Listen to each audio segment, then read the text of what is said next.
يا بني اركب معنا ولا تكن مع الكافرين قال سآوي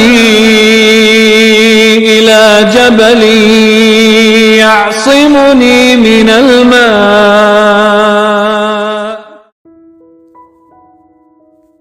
بسم اللہ الرحمن الرحیم. السلام علیکم.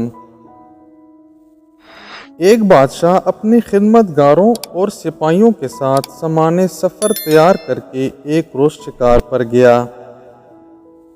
جب وہ پہاڑ کے دامن میں دوپہر کا کھانا کھانے دسترخوان پر بیٹھا تو ایک شاہین نے اچانک آ کر اس کے سامنے سے بھنے ہوئے مرغ کو پلک چپکتے ہی اٹھا لیا اور تیزی سے اڑتا ہوا چلا گیا. بادشاہ یہ بھنا ہوا مرغ کھانا چاہتا تھا لیکن وہ دیکھتا ہی دیکھتا رہ گیا. اس نے فوراً ہی اپنے سپاہیوں کو حکم دیا کہ گھوڑوں پر سوار ہو کر شاہین کا پیچھا کریں اور مرغ کو واپس لے کر آئیں.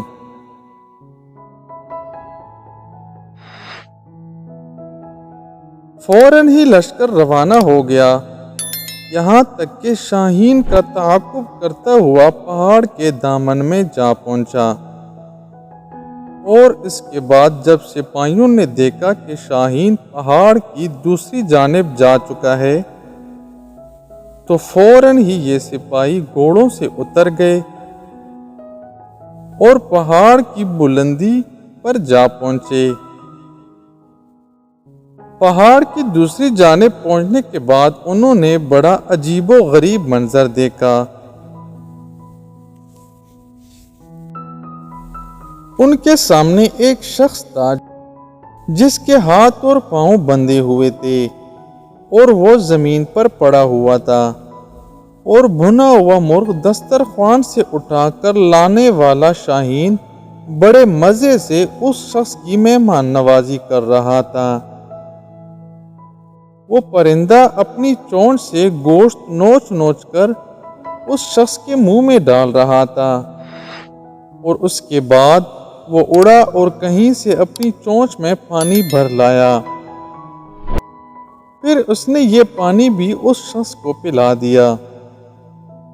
سپاہی اس شخص کے قریب پہنچے اور اس کے ہاتھ پاؤں کھول کر پوچھا کہ یہ کیا ماجرا ہے. تو اس نے سپاہیوں کا شکریہ ادا کرتے ہوئے بتایا کہ میں ایک تاجر ہوں، تجارت کے سلسلے میں اپنا مال و اسباب لے کر جا رہا تھا کہ اسی راستے میں ڈاکوؤں کا سامنا ہو گیا. وہ میرا مال اور اسباب لوٹ کر لے گئے. وہ چاہتے تھے کہ مجھے قتل کر دیں، لیکن میں نے ان سے التجا کی کہ وہ مجھے جان سے نہ ماریں. وہ کہنے لگے ہمیں اس بات کا ڈر ہے کہ تم کسی طرح آبادی تک پہنچ نہ جاؤ. اور اس کے بعد ان لوگوں نے مجھے اور میرے خچر کو باندھ دیا اور چلے گئے. پھر دوسرے دن یہ پرندہ میرے لیے کہیں سے روٹی لے کر آیا اور آج یہ بھنا ہوا مرغ لے کر آیا. روزانہ 2 مرتبہ یہ پرندہ میری مہمان نوازی کرتا ہے. ناظرین، جب بادشاہ کو اس بات کا علم ہوا تو اس کی زندگی میں انقلاب آ گیا. وہ کہنے لگا افسوس ہے کہ ہم ایسے خدا کی خدائی سے غافل رہیں.